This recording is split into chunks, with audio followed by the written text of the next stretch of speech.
Isang magandang araw pong muli mga kapatid. Narito naman po tayong muli upang patuloy natin tuklasin ang iba pang hiwaga ng Biblia.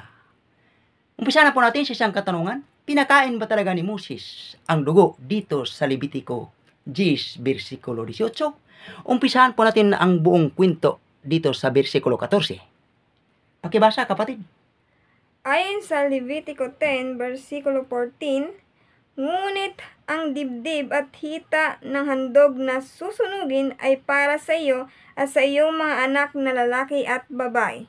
Doon ninyo iyon kakanin sa malinis na dako pagkat iyo'y kaloob sa inyo bilang kaparte sa handog na pangkapayapaan ng mga Israelita. Ang dibdib at ang hitang binanggit ay dadalhin nila sa dambana kasama ng mga tabang susunugin at ihahandog kay Yahweh. Pagkatapos, ito'y ibibigay sa inyo. Ang batas na ito ay pangwalang hanggan ayon sa utos ni Yahweh. Ayun kapatid, mayroong handog na susunugin. Ngunit ang dibdib at ang hita nito ay hindi kasali. Ang dibdib at ang hita dadalhin sa loob ng kabanal-banalan kasama ng taba na susunugin. Tuloy ang pagbasa kapatid. Nang siyasati ni Moises ang tungkol sa kambing na inihandog para sa kasalanan, natuklasan niyang iyo'y nasunog na, pati ang di dapat sunugin. Ayun, mayroon palang hindi dapat sunugin. At ano ba ang hindi dapat sunugin? Ang dibdib at ang hita nito. Tuloy ang pagbasa. Nagalit siya kina Eleazar at Itamar at ang wika, bakit hindi ninyo kinain sa banal na dako ang handog para sa kasalanan?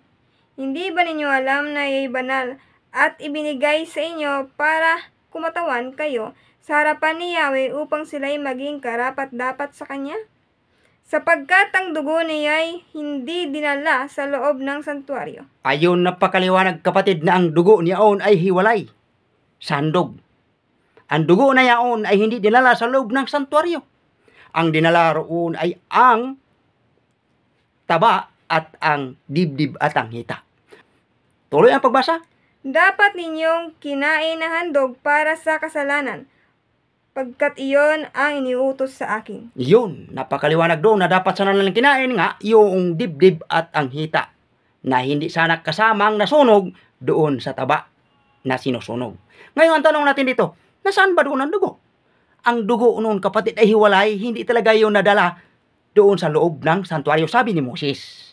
Sa makatuwid, para tayo maliwanagan, basahin nga natin ang sinasabi ni San Pablo sa Hebreo 13, versikulo 11. Pakibasa kapatid. Ayon sa Hebreo 13, versikulo 11. Ang dugo ng mga hayop ay dinadala ng dakilang saserdote doon sa dakong kabanal-banalan upang ihandog bilang hain dahil sa kasalanan. Ngunit ang mga katawan nito'y sinusunog sa labas ng bayan. Ayun kapatid, maliwanag pa sa sikat ng araw na ang tinutukoy ni Moses doon, hindi niya pinapakain ang dugo roon. At ngayon, ang tanong natin, nasaan ba ang dugo noon? Bakit sinabi ni Moses na hindi dinala doon sa loob ng santuaryo?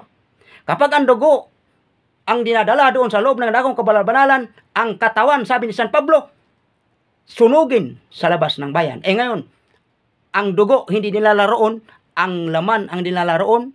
So sa makatuwid, napakaliwanag na talagang magkahiwalay ang dugo at ang laman.